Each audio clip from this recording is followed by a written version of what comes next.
much more. Wixie 1360 solid rock and gold. You say yes, I say no, you say stop. As the Beatles, 1967, hello, goodbye at 7:03 in the morning on Wixie Solid Rock and Gold of the Bachelor Jeff Radio Network from 1360 Solid Rock and Gold. And for the morning rush hour, sunny and cold today. Radar says a near 0% chance of precipitation. The streets right now are very good shape. The salt crews did a good job. They were out early. But really, they didn't even need to be out last night. It didn't snow that much, and the traffic kind of gooshed it all off of the road, gang. And the streets are in very good shape. You may have some trouble on the backwoods roads today out in the sticks and the boondocks. But once you hit the main thoroughfares, no problem. High temp today below freezing, 31 degrees.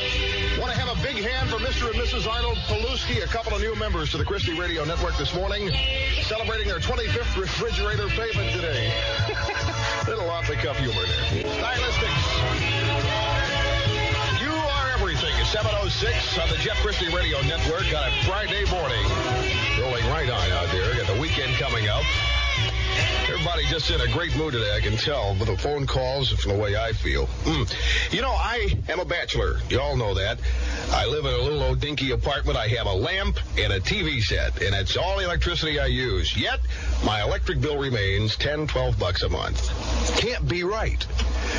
So I have a little joke I'm going to play on the light company. We will call them up on the phone right now and give them a little grief. 1-9. Wait till you hear this. I got something up my sleeve. Well, I'm not going to tell you anything about it here. 7 minutes after 7 in the morning. It'll be sunny and cold today. A low temperature. Well, actually a high temperature, but it's going to be cool. 31 degrees below freezing. Phone's ringing. Let's hear. Hello.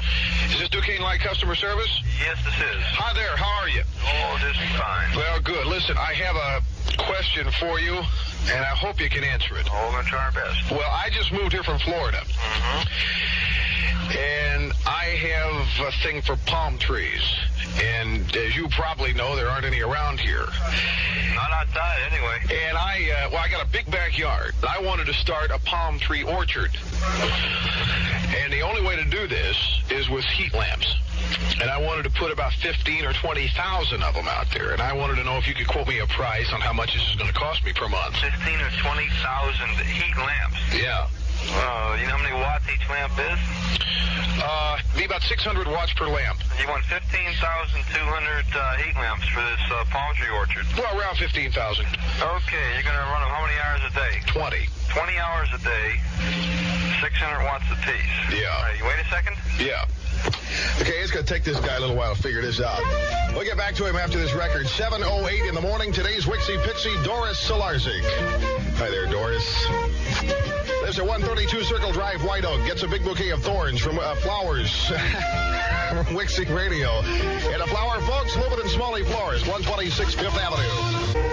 11 minutes after 7 o'clock in the morning, his local yokel is back from the power plant. He's on the phone, gang, and I will throw my real radio announcer telephone switch, pick up the phone, and...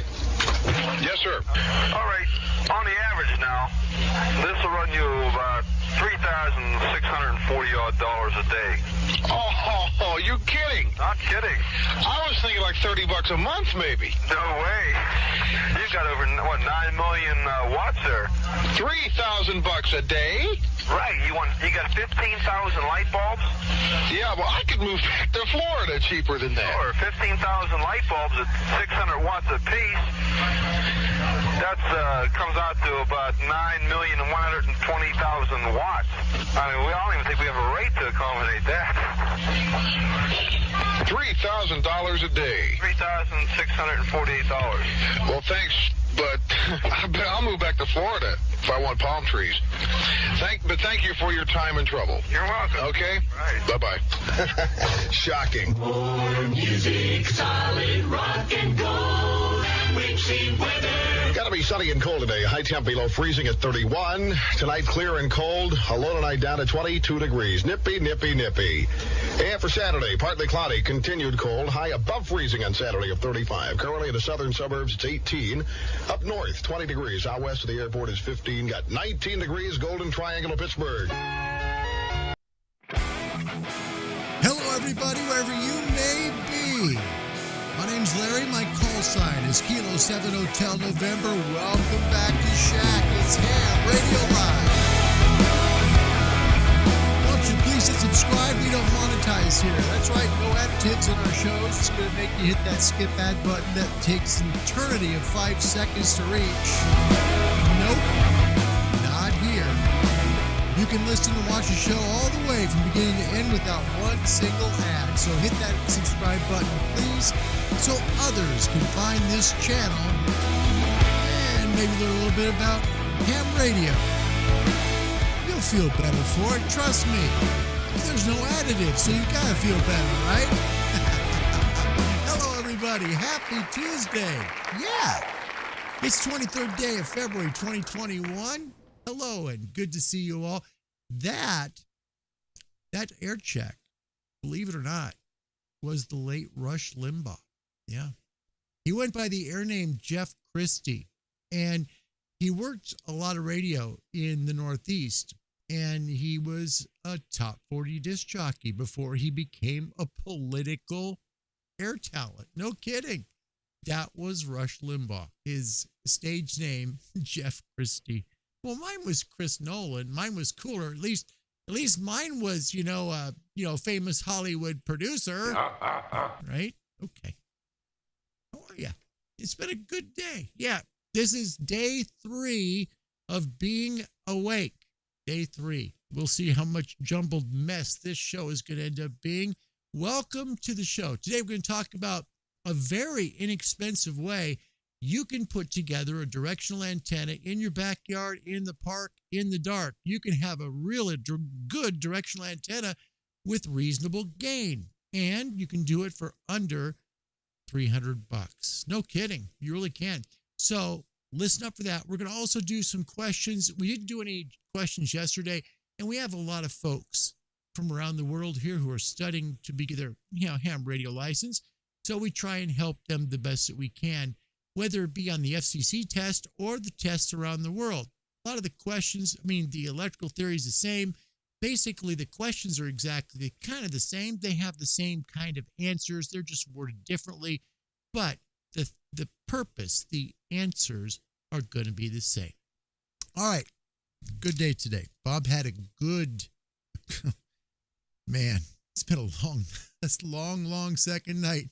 I'll tell you. Bob had a very good appointment today. Oof. Yes, very much so. We're very happy, very pleased. Doctors found no additional cancer. So that was just a blessing. So for those that I know, because I did hear some from emails, thank you for your prayers and your thoughts for my brother Bob. That weighs on me pretty heavily because my brother means the world to me. We've lived together most of our lives, since we were kids. When our mom passed away 25 years ago, he just basically came to live with me because he couldn't live on his own.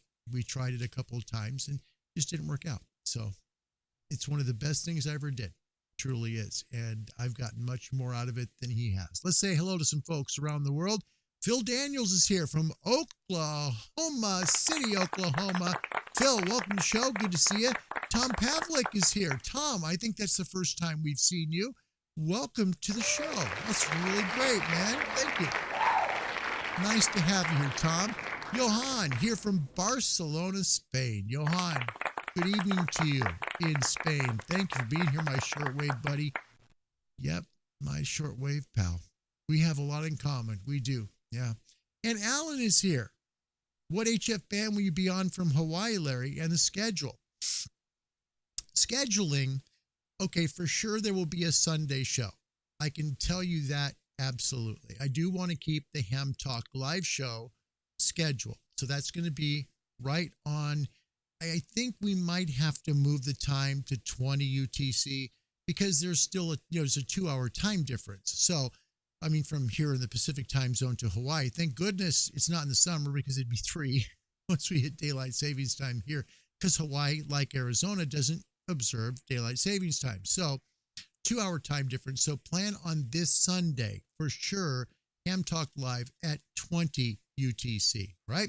And then as for the live shows, which will be QSOs, I honestly don't have that set. I can tell you for sure Thursday, Friday, no, won't happen because number one, we just got there on Thursday, and Friday, man, you just want to kind of hang out at the beach, have some fun, and scope out some really good places for some antennas.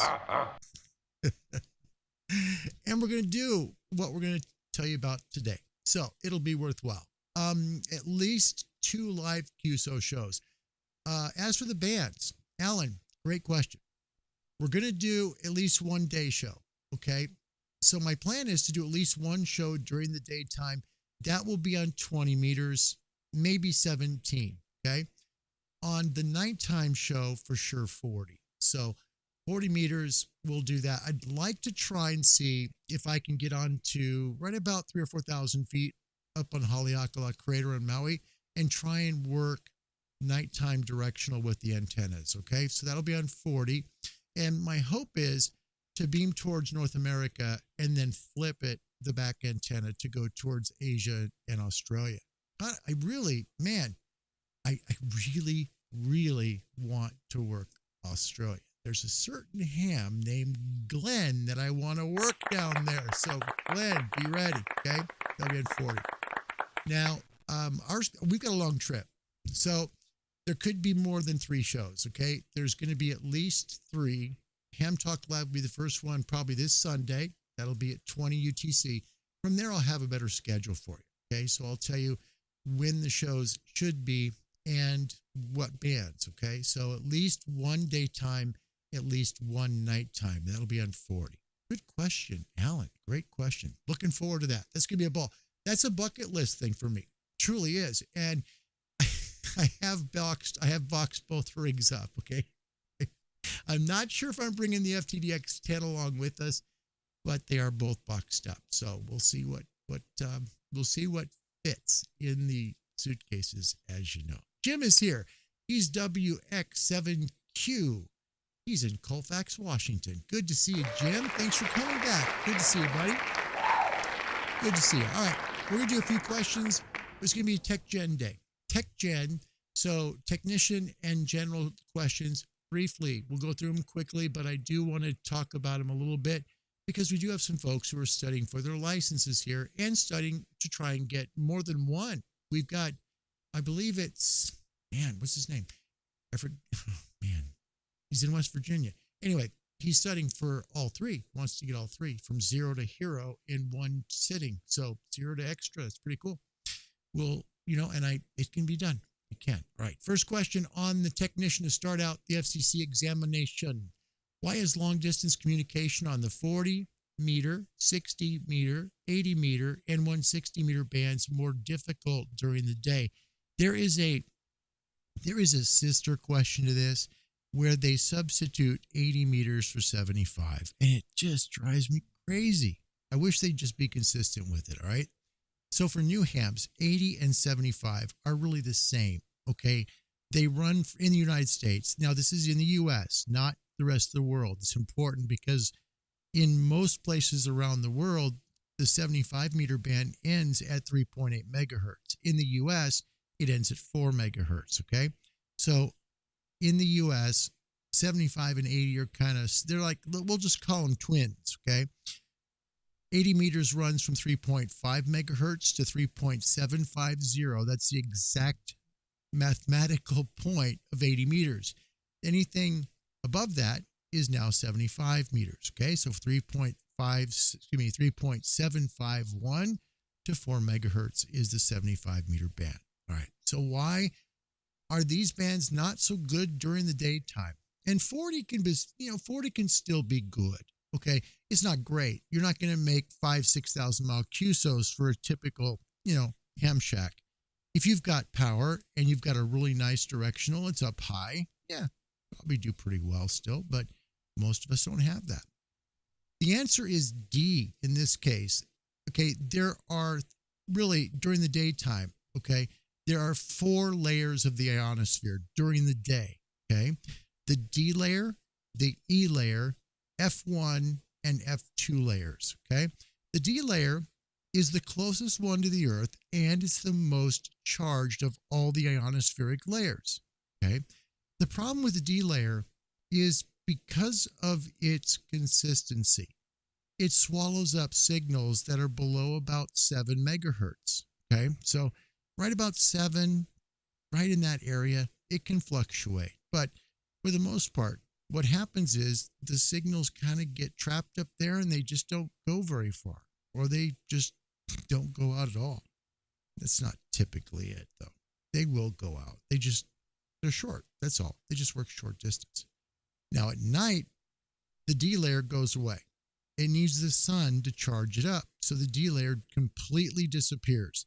That's when 160, 80, 75, 60, 40 start to really hum because the D layer's gone and they go right up to that E layer. And then the F1 and F2 layer, they combine. Just becomes the F layer at night. So no D layer on the dark side of the earth just isn't there.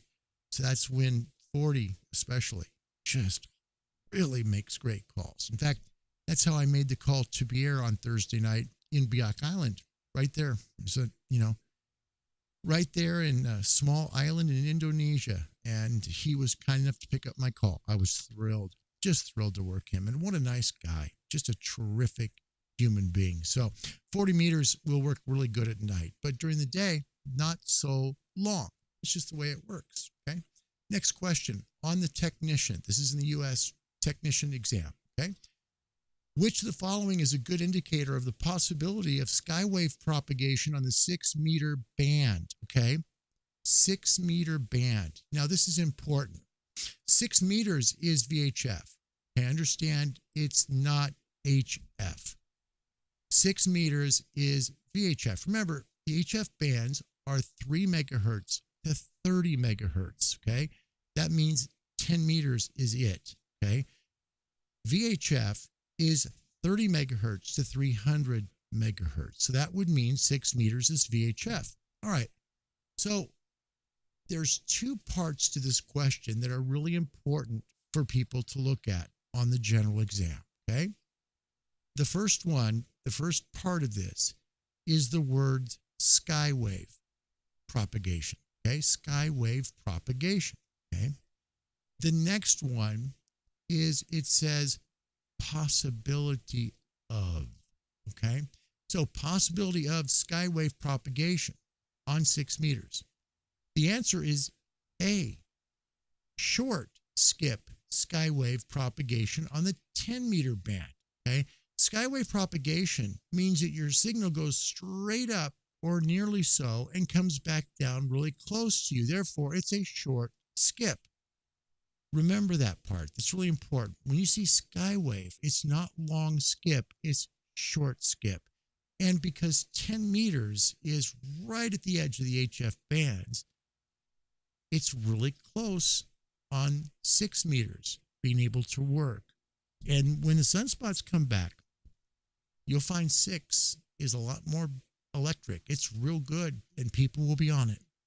So remember, skywave and short skip are the same thing. They're very, very similar things. Okay. You're not going to go very far if you're shooting your signal almost straight up. Next thing. Next question on the general. Which of the following describes a waterfall display? Okay, let's take a look at one. Excuse me. Here's a waterfall on the Yaesu FTDX 101D. Okay. Let me make it a little bit easier to take a look at here. Okay. So let me go to the gain on the front end and we're going to bring up the waterfall so you can see it better. Okay. Now, if you take a look, you're going to see those lines. Okay. You see right here where you see all the, the blue trailing down. You see it over here as well. That's why it's called a waterfall. It looks like waterfalls. Okay. So a waterfall has 3 elements. Okay. And let's take a look back at the question. Okay. Let's do the audience. They love this question. Okay. Which of the following describes a waterfall display? All right. Frequency is horizontal. Okay. And that's adjustable on these frequencies, on these transceivers. You can adjust the span out, but it's frequency. It shows you the whole frequency that you've selected based on how big the span is going to be. So that's the frequency that it shows. It's always horizontal, okay? Signal strength is intensity. Time is vertical. That's the waterfall. That's time, really. The waterfall portion that you see right here on the rig, that part that's right over here, okay? This part right here is time, okay? Here's transmitting now, and that transmission is just kind of trailing down until it disappears. That's time. Intensity is this white part that's right up here. That's the intensity of the signal, okay? So the frequency is this entire area here, okay? If you take a look at this screen, and when I say that it's adjustable, what I mean is most SDRs, or even ones that aren't SDRs, like for example, the ICOM 7600 does the same thing. It's just the adjustability of the screen, okay?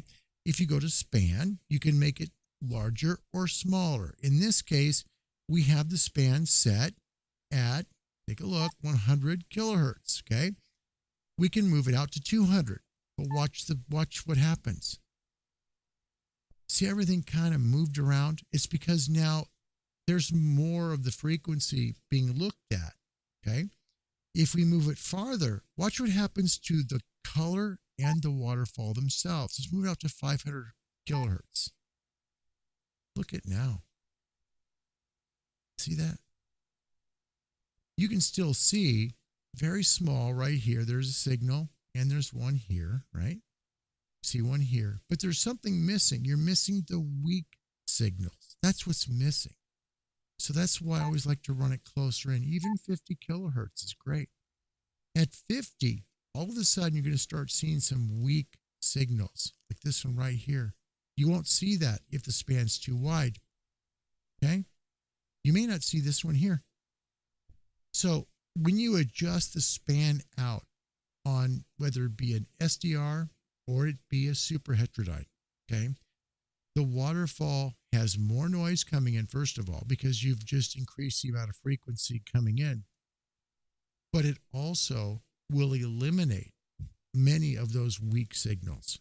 So if you want to work weak signals or DX, okay, keep your span short. It's just a real good way to make sure you can get it done, okay?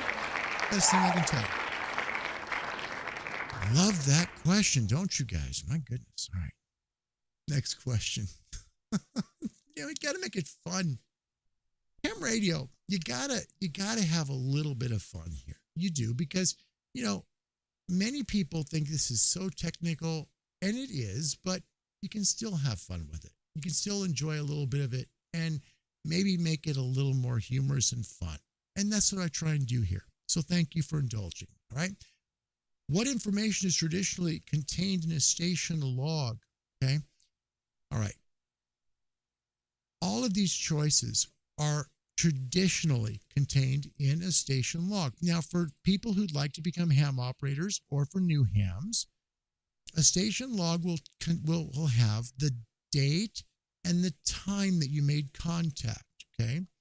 It'll also have the band and usually the frequency. It'll usually be exactly the frequency that you made the call on, okay? It will also have the call sign of the station contacted, as well as the signal report, not only given, but received. In most cases, station logs like, QRZ, Logbook of the World, things like that, will have signal reports as well as the call sign. Very important. That's the whole thing in the log. Who you worked, what the signal report was, what day it was, what frequency it was, and the date and time it happened. That's why it's important to have all of that. Now, is it legal? Is it supposed to be based on the FCC? Do you have to log? The answer is no. You don't have to log. And you can be in contests, but not log anything either. You're not going to win anything, but you don't have to log. Logging is really good, in my opinion, for a few reasons. First of all, it helps you to remember places you've worked. And if you've worked somewhere before, it helps you remember who that is.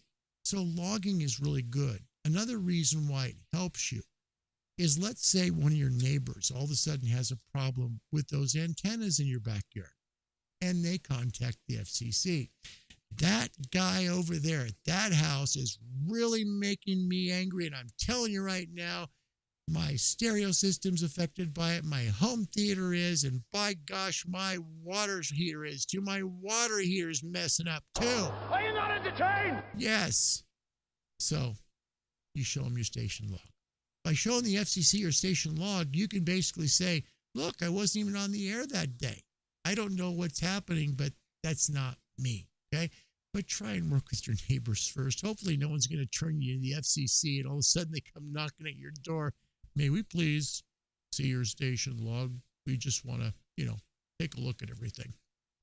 That's not a good day. I'll put it that way. Next question. Okay, here we go. Technician, what is the meaning of the term broadcasting in the FCC rules for the amateur radio service? The term broadcasting means transmissions intended for reception by the general public. This is huge because, broadcasts aren't just heard on radios, okay? They're not just heard, say, for example, on this radio here, okay? And they're not just heard on the radio that's behind me on the rack, the one you see that's right there, okay? That little Sony 2010. No, they're also heard on your phone. Yeah, web SDRs. You can pull up a web SDR from just about any place in the world and listen to the ham bands live. It's fantastic. So remember, the term broadcasting by the FCC is basically defined as transmissions intended for reception by the general public. That carries a lot of weight. Make sure you use good words. You're not swearing. Make sure you're not causing trouble. Do the right thing, okay? Make calls of as they call it here, of a high character and a personal nature. Like, how are you? How's the family? How are things going? What radio are you using? What antenna do you have? Your signal's great. Stuff like that. Those are things that are really good. And we talk about that stuff all the time, especially about equipment. So please make sure you understand, when you have a transceiver, you carry great responsibility. Use it carefully. Okay. Next question. What may result when correspondence from the FCC is returned as undeliverable because the grantee failed to provide and maintain a correct mailing address with the FCC? All right, so you've moved and you forgot to tell the FCC. Here's what could happen. The revocation of your license and suspension of it as well. If you move, please notify the FCC right off the top. I would say before you put, you switch over the electrical service to your name and the garbage, especially the garbage, make sure you've told the FCC about your new address because they're going to put it in their ULS database and you're going to be okay. You'll be safe because you've told the FCC, which is the rule. Okay? We got three more. Which of the following is a result of the fact that the amateur radio service is secondary in all or portions of some amateur bands? They put in parentheses, such as portions of the 70 centimeter band. We have a big show for you tonight. Jeez. Okay. The part of the 70 centimeters, toss it out. It's not even relevant. Okay. The amateur service is secondary, period. There's nothing else to say. It's always secondary. Okay. So that don't let anything else get in your head. We do this for fun. Okay. That's what we do it for. So we do not go near shortwave broadcasters and try and transmit. First of all, they're broadcasting with directionals with lots of power. But second of all, it's illegal. Did you know that? Yeah, it's illegal. So the answer here is U.S. amateurs may find non-amateur stations. That means short wave. in those portions and must avoid interfering with them. There's lots of questions like this on the test. It'll be like if you run into a shortwave broadcaster, or say a secondary service broadcaster, or primary service broadcaster, what should you do? And one of the answers is increase power. Okay.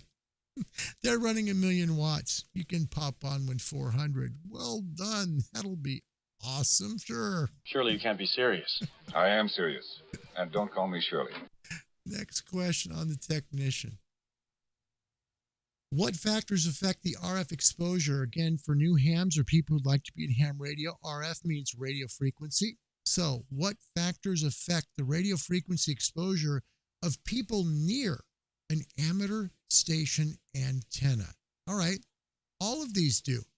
The frequency and the power level of the radio frequency field is part of it. Distance from the antenna to the person is a part of it. And the radiation pattern of the antenna is a part of it. Okay. Also, the amount of time that's being transmitted on that tower is a part of it as well, that antenna, right? So the duty cycle, that's also very important. Okay. So those things really affect the radio frequency exposure limit, of people near an amateur station antenna. So be responsible with your station. Okay. Don't go key down all the time and be talking for 30 minutes. Don't do that. Just have conversations. Just quick CW, nice rag chews are fine. Nothing wrong with it, but just don't dominate. That's the best way to say it. All right, last question. Why is it unwise to install a 20 ampere fuse in the place of a 5 ampere fuse? Okay, so you got your radio, and it comes with these little fuses, okay? Some of them are like the old disc type, the old ones that are like cylinders, okay? And then some of them are like the car ones, the ones that are more modular. Okay.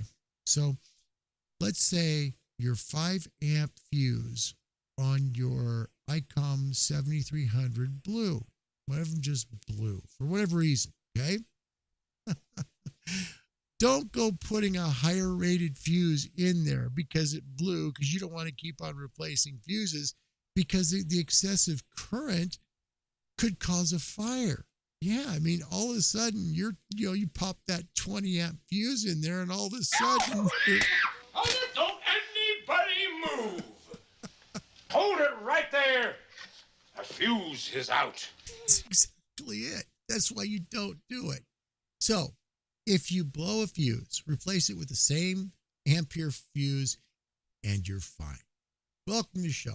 All right, everybody, second to last show before we head to the islands, and we're grateful. I'm grateful to see all of you today. Catching up with everybody that showed up to say howdy do. Steve Austin here from Liverpool. Hello, Steve. It's really good to see you. Welcome to the show today. Good to see you, buddy. And VHF goes straight through the layer. HF bounces off the layer. It can, yeah. But keep in mind, in some cases, VHF can bounce off the ionosphere. There are cases it does. Okay, there you go. Fred Durant. Fred's here from the state of Washington. Fred, good to see you again, buddy. It's good to see you again. Will Myers is here. Kilo Alpha 8, Golf India Mike. Hello, man. Will, I'm so glad you're here. It's good to see you. Welcome back. Welcome back. Karsten, look at this. First time in the house. Karsten Anderson. He's Oscar Zulu 1 Golf. Studio audience. That's worth a big one. Woo! There we go. Karsten, welcome. That's awesome, man. Good to have you. Thanks for being here. Wow. Love the call sign. That's pretty cool. What is it? It's like Ozig. Yeah, it's pretty sweet. Ozig. I like it. I really do. Welcome. Glad you're, what a cool thing. Man, I think that's pretty cool. You know, especially when newcomers come from outside the country. I think that's just such an honor. Thank you for coming all the way from Denmark. I appreciate that. I'm Danish, so it's like I'm like 50% Dane. So it's really an honor to have you. Thanks for being here, my friend. All right, we're going to talk today about a real cheap way that you can put together a directional antenna. Now, I want to preface, you're not going to go get in the 6-7 dB of gain with this, but you might get 3 or 4. You might get 5. but probably more like 340 dB, which is pretty good. It's going to be much better than your vertical now or your dipole. Here's how. And this is what we're doing in Hawaii. That's why I'm doing it now, because it's all in the bag behind me, but I want to show you how. All right. So there's going to be two of the MFJ 2286 antennas. Okay. That's about $130 antenna, right? They have coils at the bottom. You tap into the coil, you basically check the SWR until it gets to an acceptable level, and then you do the next antenna. So two of them. Think of two of them in a row. Okay, so you have two of these 2286s in a row. All right. Now take a look at the bottom of the red antenna. See over here? Right over here, there's the rig. Here's the coax. Okay, you're feeding the red antenna. The green one has ground radials. It's tapped, so it's set basically for about the same frequency. It's not bad if you're a little off that frequency. That's okay. It's not a bad thing, because what happens is you're going to fire this first antenna right here, and it's going to transmit, right? Just like normal. Remember, verticals are omnidirectional. However, you now have about 10 meters back this antenna over here, and it's cut for the same frequency. What happens is, even though this doesn't have coaxial cable hooked up, it's going to take this signal from over here, and it's going to come over, and it's going to reflect right back down there. And what happens is this red antenna over here all of a sudden shoots out a signal directionally. Now, you're still going to get some, back here behind this one, but for the most part, your transmit signal is going to be right out there. Very, very directional in one way. So, good way to do it. Now, again, you're into this. Each antenna is like $130. So $260 for the pair, right? Cut your own set of ground radials, all right? Cut them to antenna theory. That's what I did. It has worked on every antenna I've ever built, okay? Quarter wave vertical in the U.S., because we're old. U.S., we can't change. We've tried. We have. We've attempted, so the rest of the world understands this, we have attempted the metric system thing. We really have, right? We've tried. We've taught it in school. We learned it back in the 70s. We've done it for 50 years, but we still can't figure it out. You've got a real attitude problem, McFly. You're a slacker. We just can't do it, okay? So we use imperial units. All right. So 234 divided by the frequency. All right. So my radials are cut for 7.2 megahertz. That puts them at about 32.5 feet on the button. So, 32 and a half feet. So 32 feet, 6 inches. Snip the wire. Make 3 more just like it. Okay. Hook them up to the ground portion of the 2286. Then when you hook up the coax to it, right, you're going to hook up first your antenna analyzer. You're going to take a look at 7.2 megahertz. You're going to adjust it on that clip where you adjust it on the coil. Okay.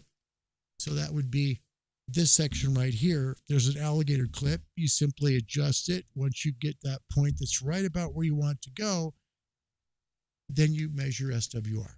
Okay. If your SWR is a little off, you can always lengthen or shorten the ground radio until it gets to an acceptable level. Okay.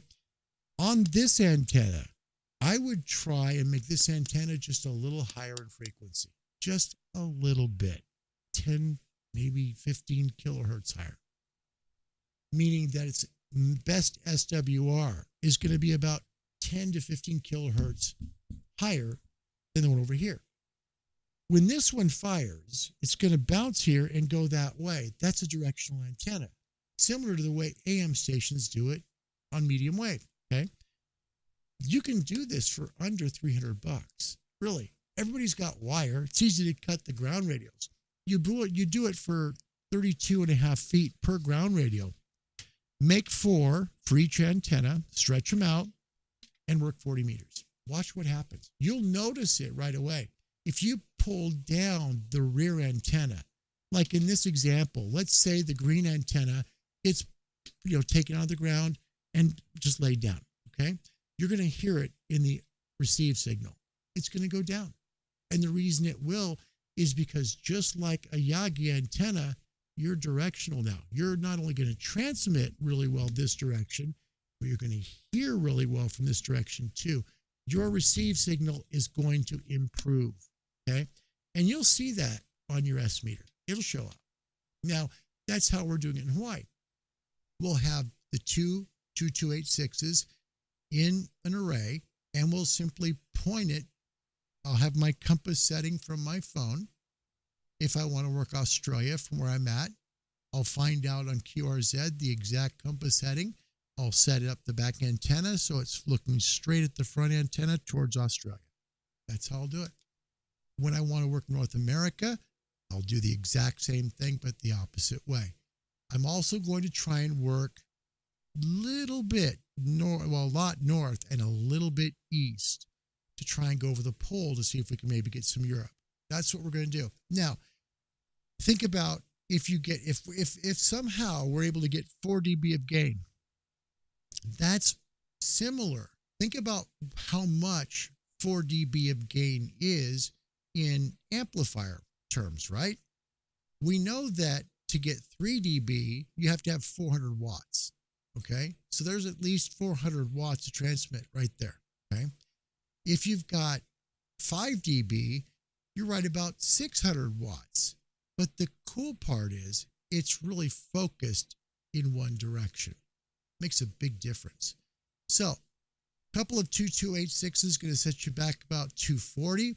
You buy your ground radio wire, you set it up in the ground, and you have a ball. 10 meters apart, you're going to be blown away. You will.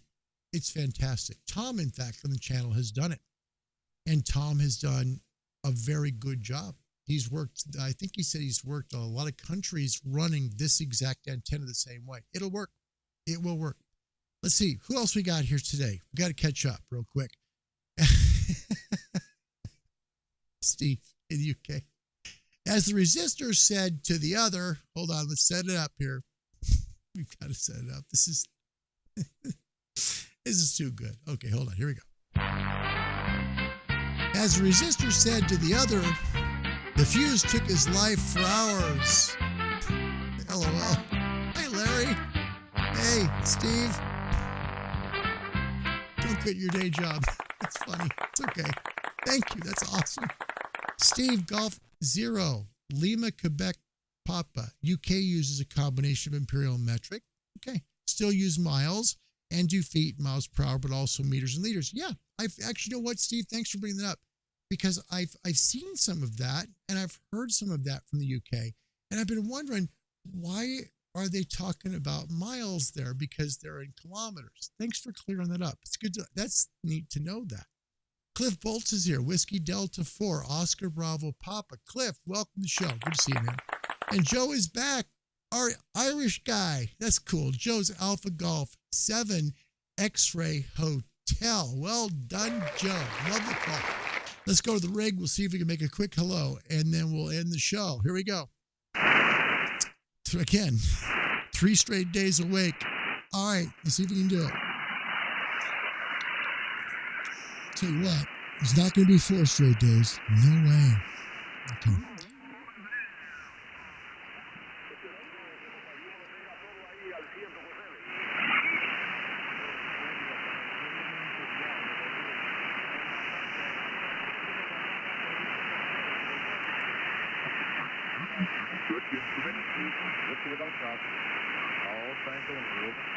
That's a net. Okay, let's take a bigger look. Let's open up the span just a little bit. And we'll see who else is out there around 20.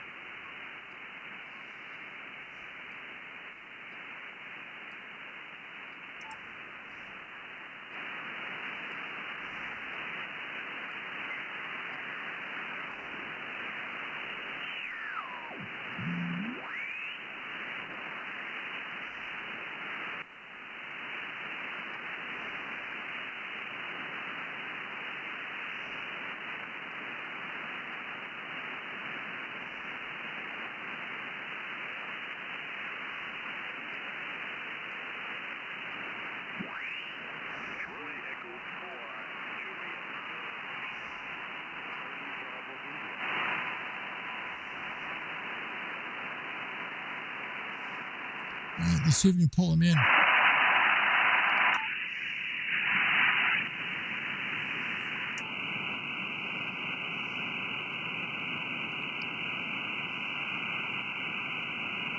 On the FTDX 101, I like to start about 700 hertz on the contour. It gets a little less of the bass.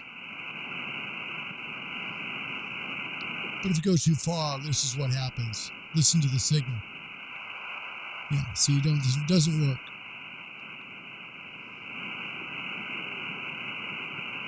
He's there.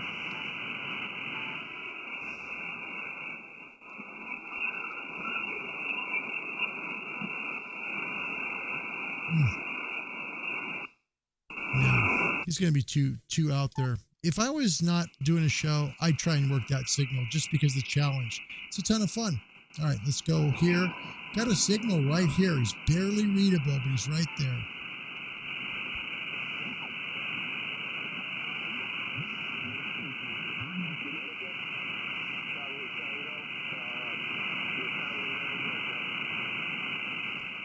Let's pull the DNR on it.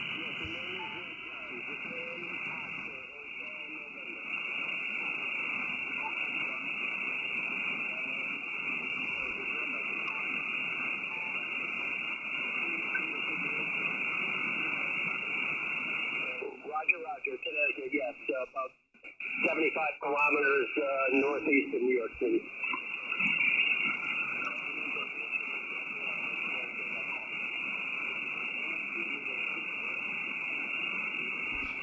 Sounds like he's working somebody DX here.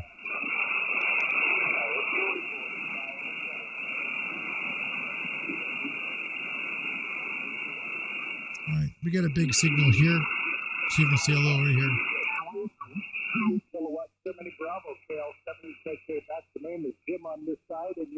KL7, that's Alaska.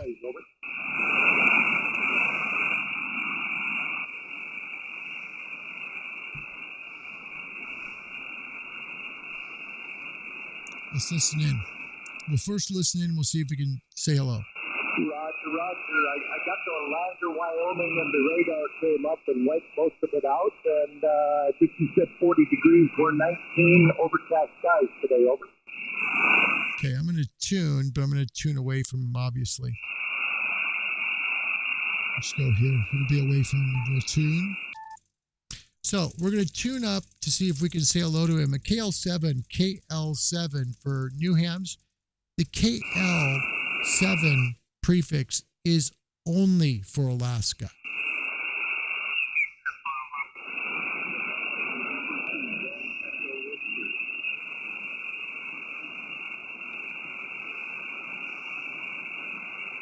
November 6 kilowatt X-ray, is that correct? It's got a great signal. Roger. November 6 kilowatt X-ray. Rob, thank you for coming back to the call today. You're 5 and 8. Over.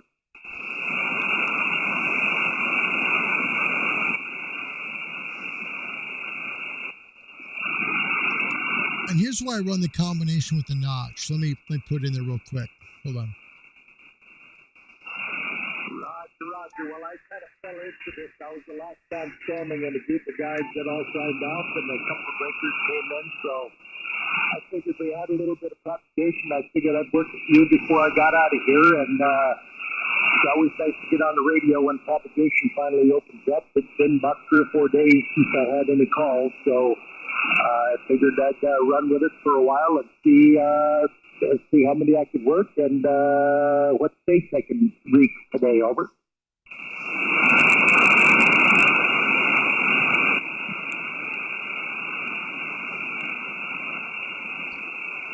I'll pull up the DNR to 15. Now listen to his signal. We're 19 degrees, overcast skies. It was snowing, blowing snow, and snowing earlier this morning. See, it's a little watery. So just bump the DNR down. If you're new to ham radio, you don't need to ride your DNR at all. I do it just to hear better. 60 degrees and about 4,000 miles, I'm guessing. Over.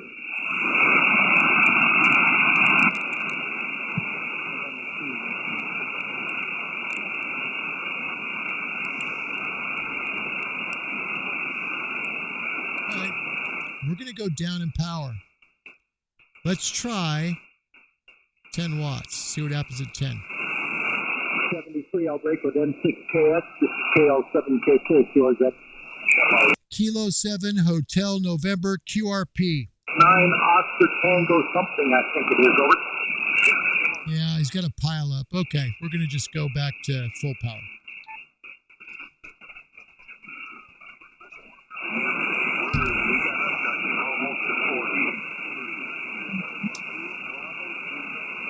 Roger, kilowatt 9 Oscar Tango, KL7KK. Back here, also 5 and 9 on this side, 19 degrees and overcast skies. Over. I'm located in Bethel. We're on the cusp of Twin Delta. The Bering Sea is about 90 miles, let's see, to the west of me and to the south of me, and we're about an hour's airplane flight from Anchorage, our largest city. Over. Okay, so he's in Bethel, the city of Bethel, or the town of Bethel, Alaska. His name is James.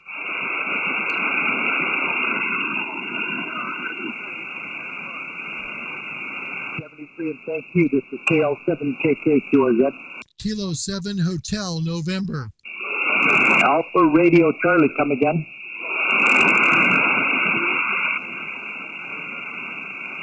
Kilowatt 3 Alpha Radio Charlie, KL7KK. Thank you for coming back to the call. The name is Jim, and you're 5 and 7. Over.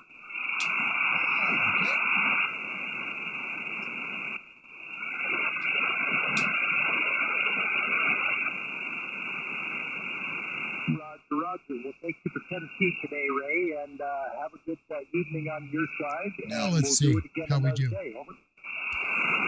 We just put the ALS 1306 in, just for fun. Kilowatt 3 Alpha Radio Charlie, you're 5 and 7. Over. No, I don't want to do that. It's more fun to do it with, what you got. This is KL7KK QRZ. Kilo 7 Hotel November. Alpha Delta 7 Alpha Victor, thank you for coming back to the call today. You're 5 and 7, over.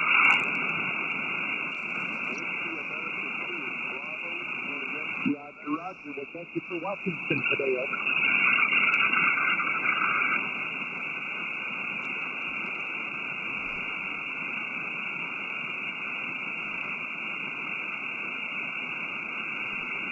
Roger that. Thank you. Yeah, you can keep the rain until about 2 months from now when it warms up and it doesn't freeze on the roads anymore. Have a good afternoon on your side. This is KL7KK QRZ. Kilo 7 Hotel November. Yankee.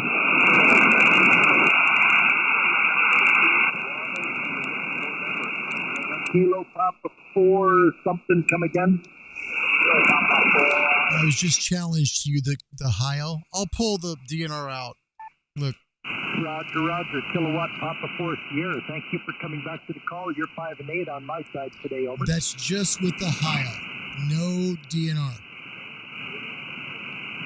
73 and thank you. There was a Whiskey Bravo 8, come again?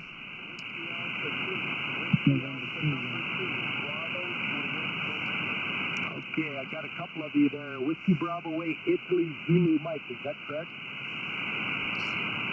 Now, if we bring up the mid-range, just going to bring the hash up. Listen.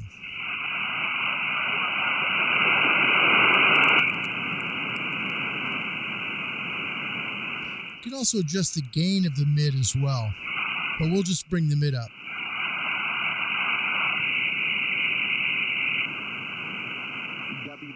IZM. Well, thank you for the 5 and 5 on your side. You're 5 and 7 on my end. Your 100 watts of dipole is doing a fine job getting to me, over. There's the gain on it. But now watch if we lower the mid-range and increase the gain on the mid on the HIL parametric. Watch what it does on his signal. Again, this is no DNR. 73 and thank you. This is KL7KK QRZ. Kilowatt 7 Hotel November. Whiskey 4 Juliet, come again? He's going to work as far as he can, which is the same thing I'd do. I'd work 4s if I was at KL2. Juliet, Nicole, come again?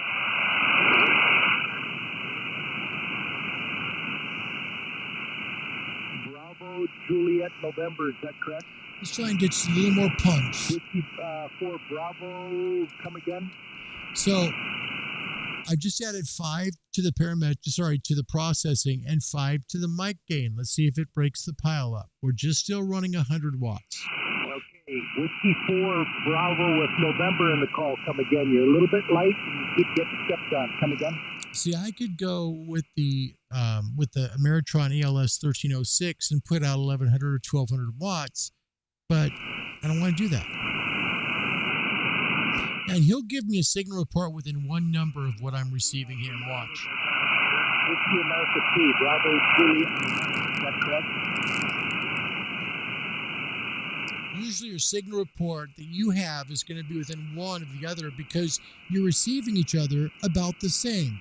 Your S meter will be similar to what their S meter will read typically. Thank you for North Carolina today and your patience. Whiskey America 2 Bravo Juliet November. The name on this side is Jim and you're 5 and 7, over.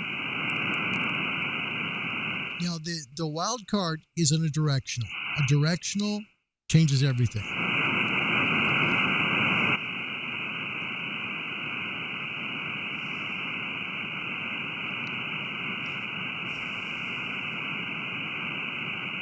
Again, for anybody who's come late, we're working on a Alaska station here. We'll see if we can get him.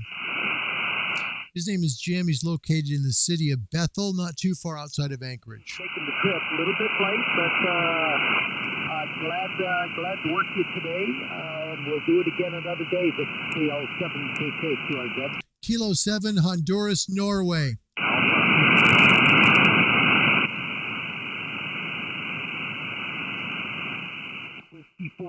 See, he's staying 4s, 3s. Try to throw a little monkey wrench by changing the phonetics.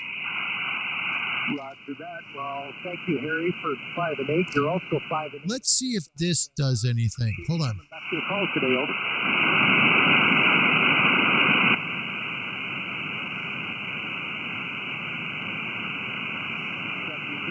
This is KL7KK, QRZ. Kilowatt 7, Hotel November. Lima Papa, call some again. Nope. Gotta try and change it up.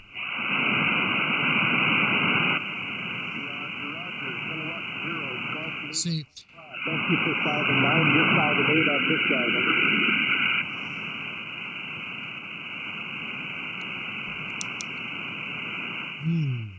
We got a light one right by him. See that? Look at this one. Hold on. Right here. See it? We'll try a couple more times, but I'd like to work that one right there. Right there.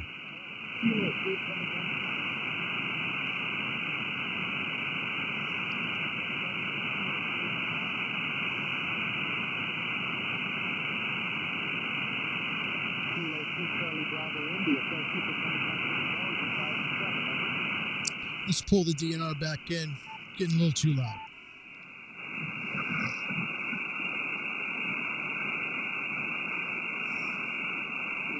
Roger. There was a couple of keys in there with particular phonetics that had to try to work one of you out of the over.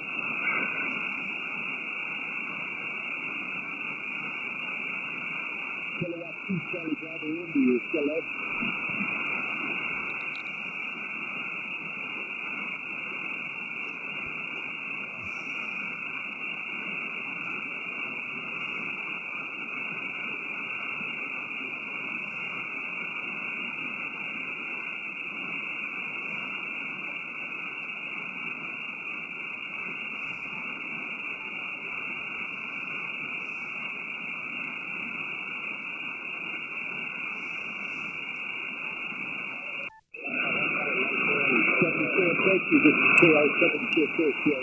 Kilo 7 Hotel November.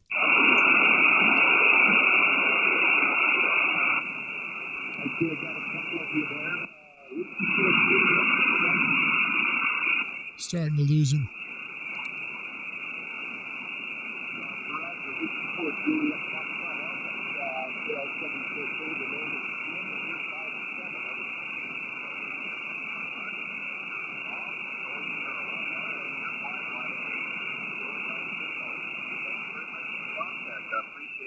have a wonderful day. Looking forward to it. There is a November Tango 4 come again. November Tango 4. He's working lots of 3s and 4s.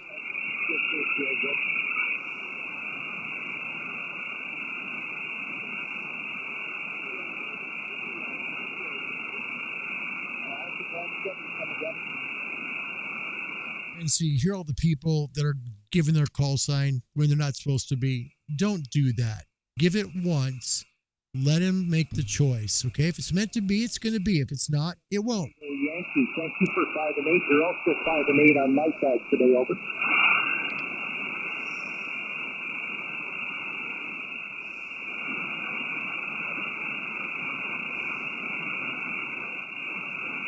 Now we'll try and bring up a little bit of Arcane. Kilo 7 Hotel November.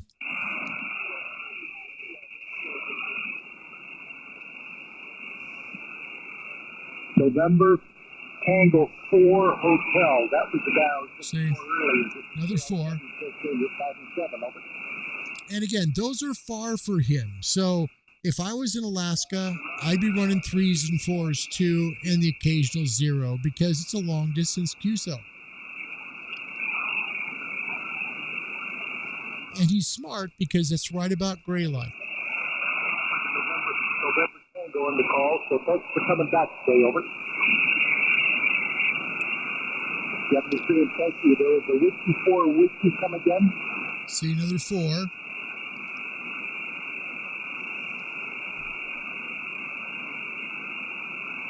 There's looking for a Whiskey 4 Whiskey Tango Sierra. Thank you for coming back to the call today. The name is Jim on this side, and you're 5 and 7. Over.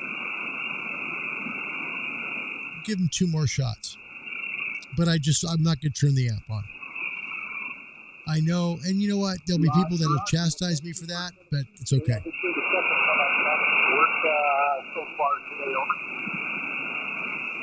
Yeah, there's people that might chastise me on the comments, and that's okay. Doesn't bother me. The point is, I could run 1200 watts, but I don't need to run 1200 watts. 100 is plenty to make this QSO.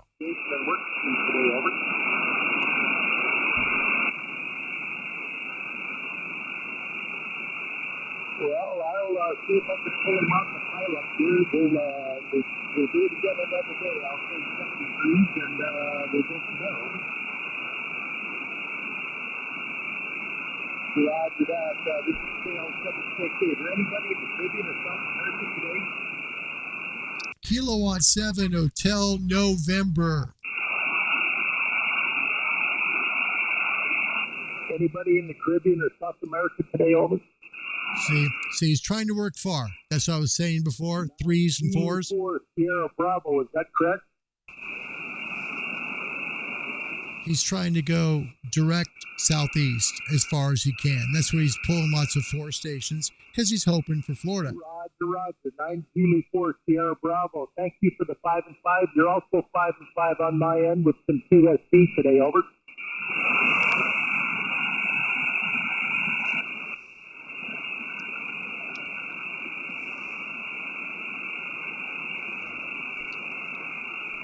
73 and thank you. There any more Caribbean, South America today? Over. This is KL7KK QRZ. Kilo 7 Hotel November. I've got a Kilowatt 7. Come again. Kilowatt 7 Hotel November. Kilowatt 7 Hotel November. Thanks for coming back to the call. You're 5 and 6. Over. QSL 57 here into Oregon, live on YouTube. I'll send it to your QRZ email. Thanks a lot. 73. 73 and thank you. There was a Victor Echo 7. Come again. There you go. All right. Hey, you know what? That works. Like I said, just need 100 watts. And I think that's something for young hams that, you don't need to have an amplifier to make a longer call. You just don't. You can make it with 100 watts. 100 watts is plenty of power. It's a lot more than you might think. And as tempting as it might be to turn on the amplifier and all of a sudden, instead of run 100 watts, run 1100 watts or 1200 watts. Make a challenge out of it. I mean, I love to have tried QRP, but in a pileup, hard to do. You can say Kilo 7 Hotel November, P for QRP or /P for QRP. But no, just make the call. If you can make it, great. But you could tell he was trying to work the 4s and the 3s because he wants to work 4. That's what he should do. That's what I would do. Man, absolutely. When I go to Hawaii, not that I don't like you guys. In fact, that's why I'm going to make sure and go towards U.S. and Canada. I want to work you guys. I do. But believe me, New York State, Connecticut, Maine, yeah, those are going to be big because they're the farthest away. Makes a difference. All right, we'll get back to your comments. Let me quickly log him, and then I can quickly, make sure and send him the show so we can get it done. So on the log end of it, how it works, let me show you real quick for folks, because we did have a thing on the log here today that talked about logging and what it looks like. I'll show you what it looks like on QRZ, the scan for New Hampshire, okay? So here is QRZ.com, okay?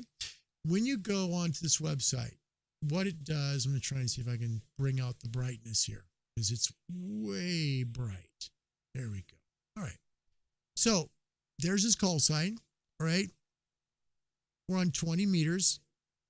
I have to put the frequency in. In this case, on the rig, it says 14165. So I go back to the login program. And what I'm going to do is I'm going to go here where it says frequency right here. See the mouse is right here. I know this isn't brilliantly nice, so please forgive me. Okay, I'm just going to put the frequency in. So he's at 14 and then 165. Okay. He said I was a 5.6. So I'm going to put down here in the received section 5.6. That's all you got to do. Over here in the sent, I told him he was a 57. Again, within 1, and there it was again. It's usually that way. It really is. We were on upper sideband. That's the mode we used. And the time we made that was about 3 minutes ago. So it would have been about 23:10. Okay, right about there. All right. And then that's it. You hit save. It will now put him in your log automatically. And there he is. See? That's pretty cool. That's how it works. And then from there, what I'll do is I'll just send him I'll send him the show. So here, we'll tell you what's nice about QRZ for people who are not in ham radio. What's nice about QRZ, it'll show you how far it was. Okay. The distance right here, 1,908 miles or 3,072 kilometers. Okay. So it gives you a really good idea that you can work somebody with 100 watts and go, 2,000 miles. If I was a 5.6, 5 meaning very legible, 6 meaning great signal. It's a good signal. 5.9 is excellent signal. So 5.6 is a good signal. Very listenable, very hearable. And it was a pileup. Lots of people calling him. They still are. Okay. So that's a good signal report. The point is, at 100 watts, you can do really, really well.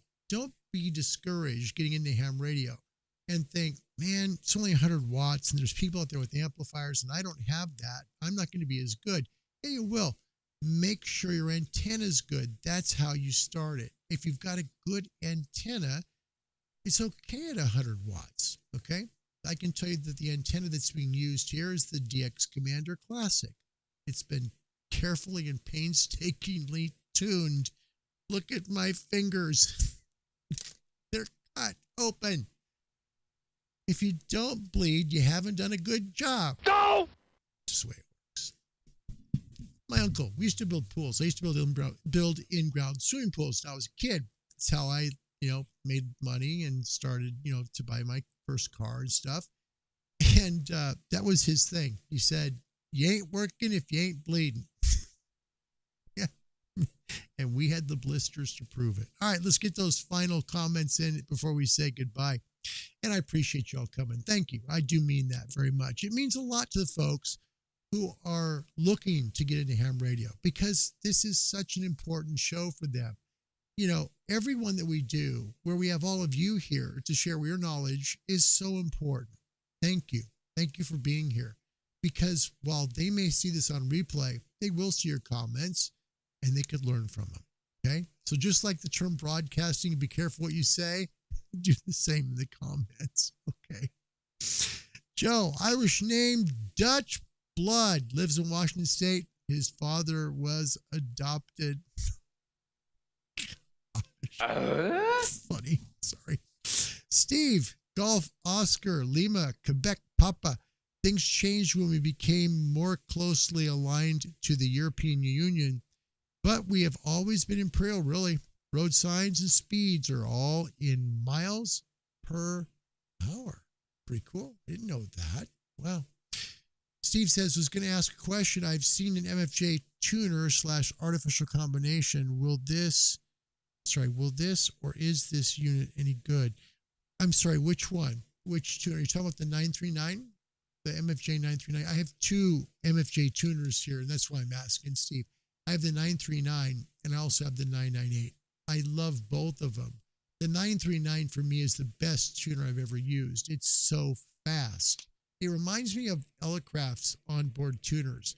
Elecraft, if you ever run a K3 or a K2 or a KX3, they're just bam. Yeah, the 939 is the same way. Very fast, very fast. So, oh, yeah, solar flux index, nearly 80 today, but high solar winds. Yeah, yep, saw that too. See, everything's poor, right? All the bands are either poor or fair today. Nothing is good on the forecast. All right, let's see. Steve, let's see. He says, use your PRA Slayer. I did that for you. Hi, Tommy. Look at this. Ladies and gentlemen, Sweden is in the house. Welcome.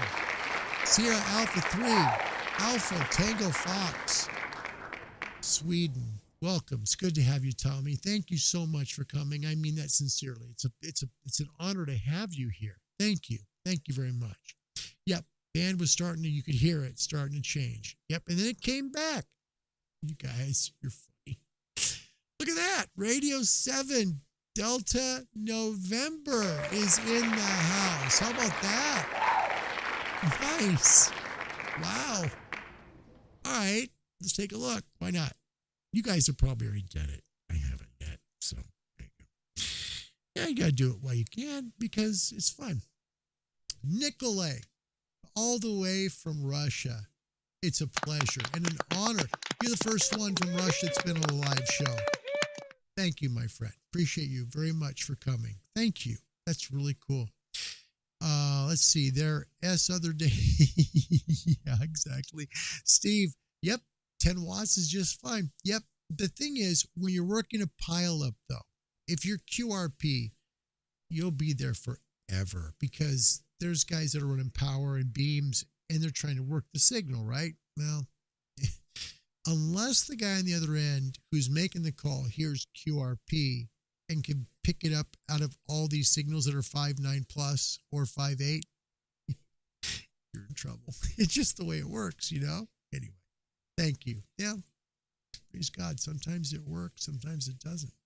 934. I don't know. I don't have that one. No, don't have the 934. I haven't had any experience at all with that, Steve. I'm not sure. Let's take a look at it. I'm all for learning. Let's take a look. See, MFJ 934. Okay. I don't know why I just did that. It's weird. Okay, hold on. Okay, so MFJ 934. We'll show it to everybody. If you haven't seen it, we'll give you a chance to take a look. And there it goes. Turns a random wire an effective antenna that works great for traveling emergency or as a makeshift antenna. That's pretty cool. Wow. Artificial ground. Look no further than MFJ's 934. Let's take a picture of it. I want to see a picture.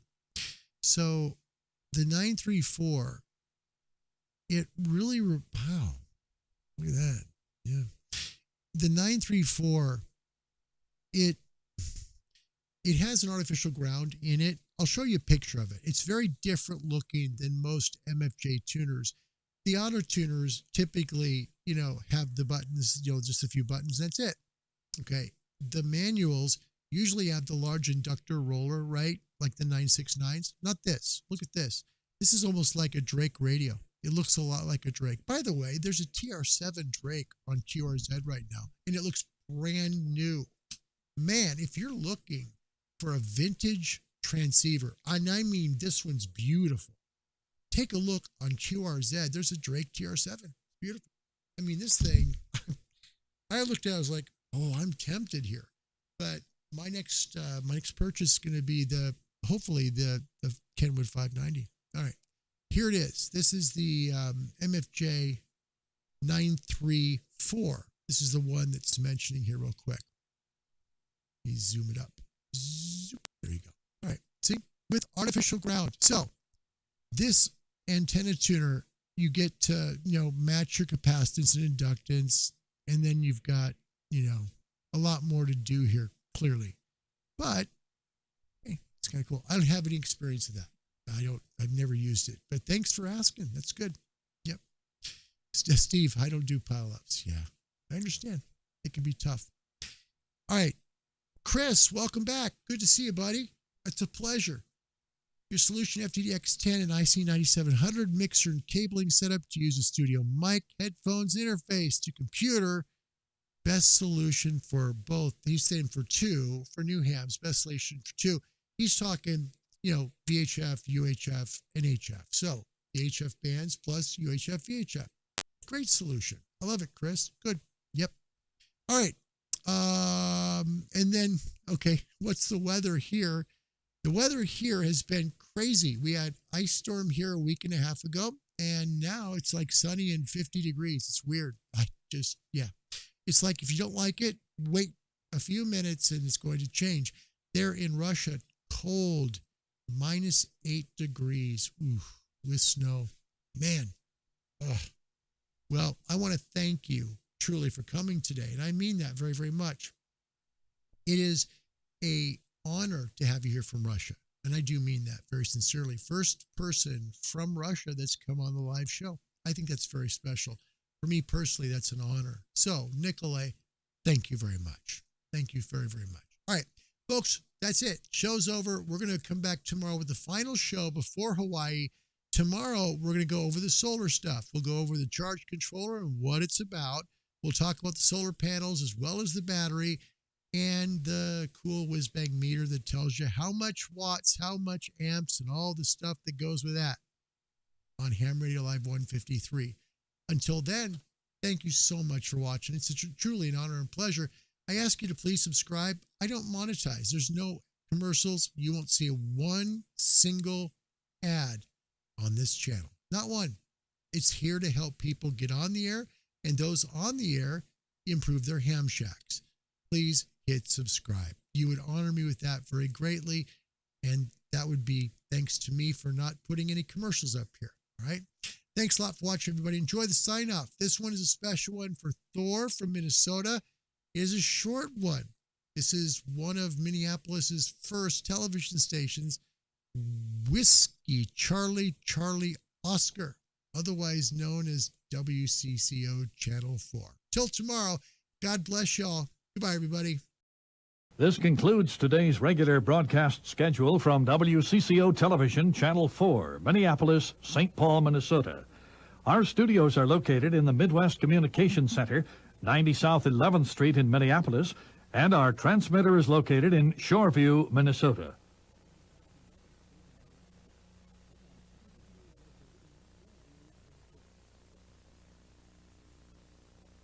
Chris, I won't forget you. I won't. Hold on.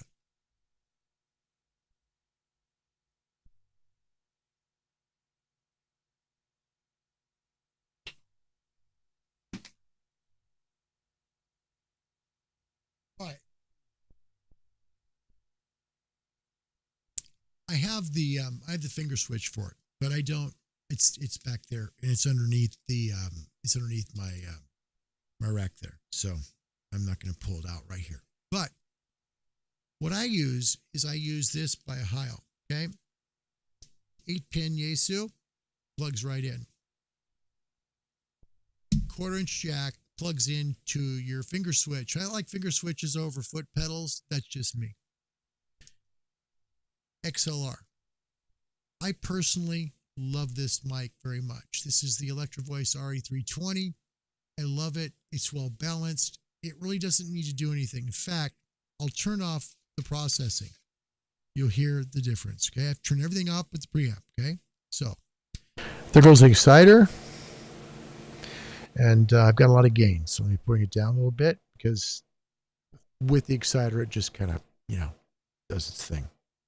All right, and we pull off the compressor, and there you go. Okay, so let me get you a lower level so it sounds better. All right, so this is running just the Electro Voice RE320. No processing, zero zip, nada. This is this mic. It's the best EV I've got. And I've got the EV27 as well, Chris. I love this. Run it through the Heil. You've got the XLR right there. Depending upon what your rig is, just contact your local ham radio outlet. I know that, that's where I get mine. And then tell them what rig it is. If it's a Kenwood, if it's a Yaesu, ICOM, whatever. Just get that cable. You plug it in directly to your rig. Use this connector here. Specify when you purchase it. Let me get my stuff back on because I don't like the sound of this. It's pretty bad. I don't like that. Okay. So if you buy it, make sure you tell them you want the extra cable for the 1/8 inch, because if you don't, they're not going to send it. You're just going to have this and that's it. You're not going to be able to key the mic. Okay.